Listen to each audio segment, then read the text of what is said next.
À Paris, à la fin du XIXe siècle, les expositions universelles célèbrent les progrès techniques de la France républicaine et coloniale.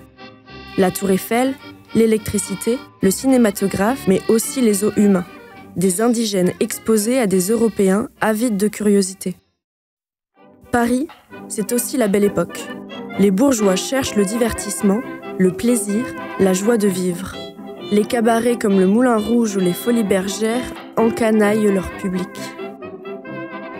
On connaît la Goulue et son French cancan, l'œil Fuller et ses danses serpentines. Mais que savons-nous de la belle Fatma ? Celle qui fait tourner les têtes avec sa danse du ventre, celle que la presse qualifiera de créatrice des danses mauresques et qui finira pourtant dans l'oubli. Un destin passionnant, intimement lié aux expositions universelles de ce dernier quart de siècle. Ces expositions universelles sont un phénomène majeur. Elles contribuent à façonner le regard occidental sur le monde et sur l'altérité. Cosmopolites par la diversité des nations présentes, elles accueillent des millions de visiteurs, leur ouvrant des horizons nouveaux. L'exposition de 1889 intrigue et suscite la curiosité, aussi bien des Européens que des visiteurs arabo-musulmans. Des dizaines de diplomates et d'intellectuels font le déplacement pour assister à ces assises mondiales. Le baron Delors de Gléon, qui construit la rue du Caire en plein cœur de Paris, fait appel à des centaines de figurants indigènes.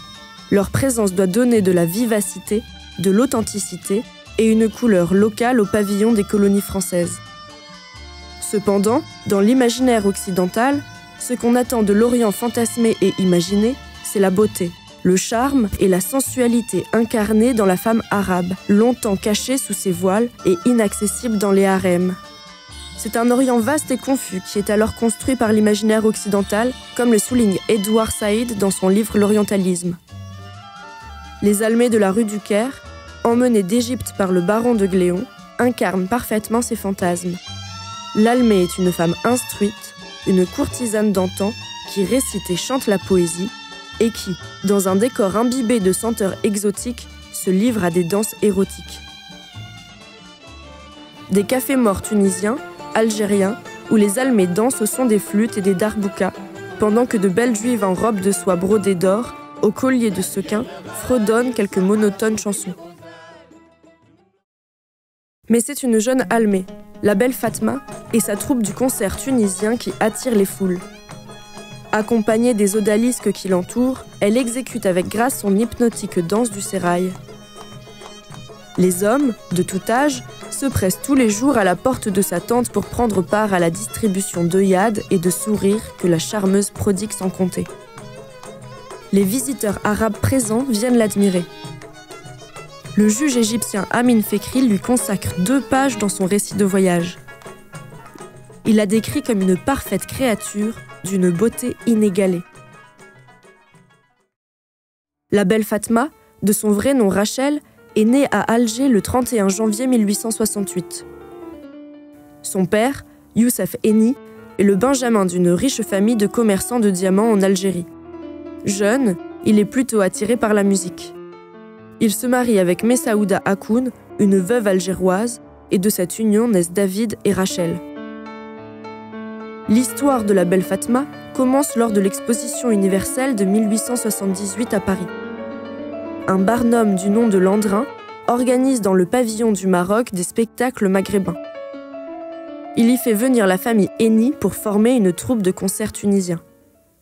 Youssef, qui avait passé quelques années à Tunis, connaissait la musique tunisienne. La jeune fille a seulement 10 ans quand, encouragée par son père, elle esquisse quelques pas de danse du ventre. Le public est immédiatement conquis et le succès est fulgurant. Fort de ce succès inattendu, Youssef, connu sous le nom du colosse de Sousse, fait le choix de s'installer définitivement en France avec sa famille.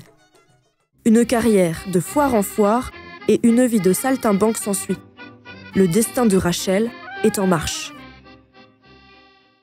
Belle et majestueuse, elle attire les foules par sa grâce et sa danse hypnotique.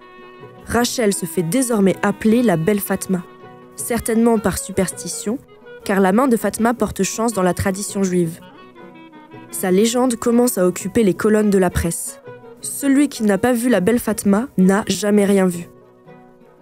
La gente masculine se déplace par centaines pour admirer sa beauté et la voir danser dans les jardins de Paris.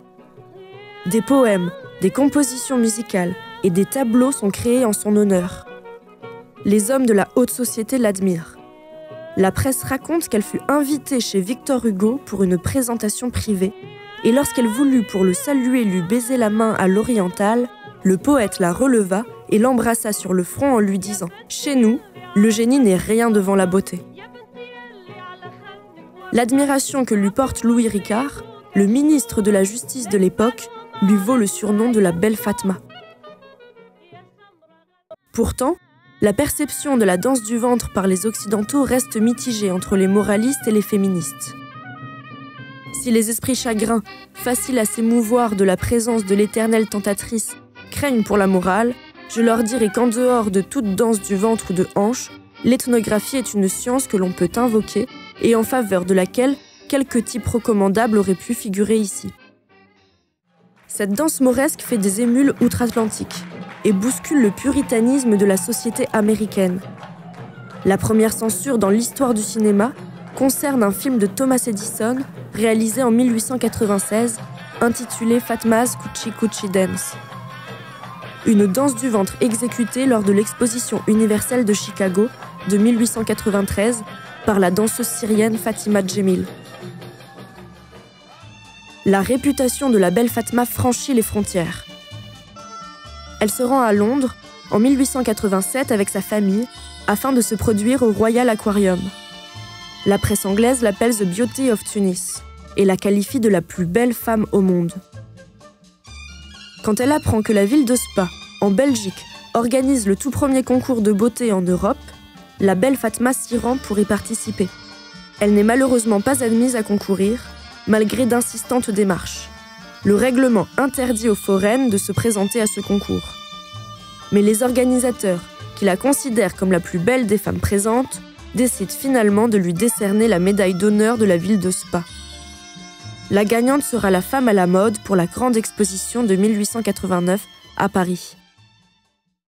À 21 ans, Rachel est à l'apogée de sa gloire quand elle participe à l'exposition universelle de 1889. Au milieu des villages coloniaux et des zoos humains, elle se distingue comme phénomène de beauté.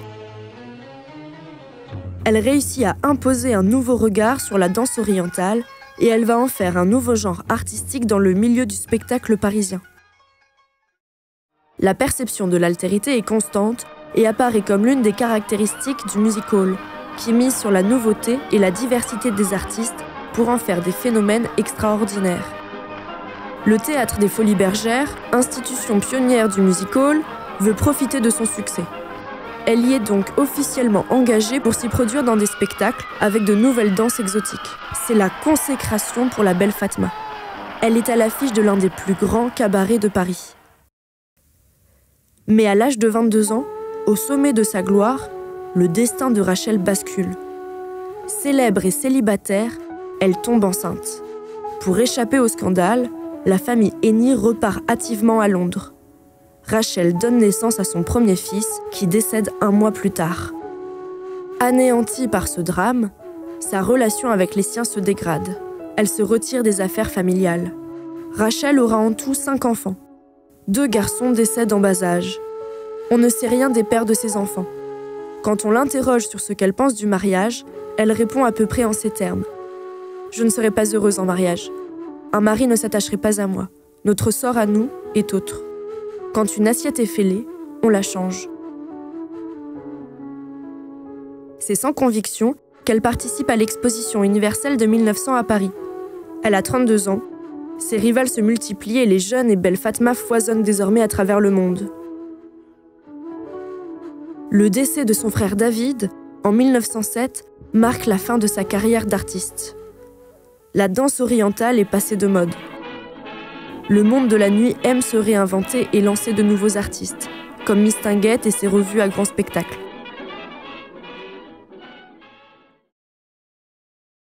Le 5 septembre 1913, Rachel Henny, veuve de Michel Lemitchoff, dont on ignore tout, s'éteint à l'Hôtel-Dieu à l'âge de 45 ans, dans l'indifférence totale. Aucun journal ne fait état de sa disparition.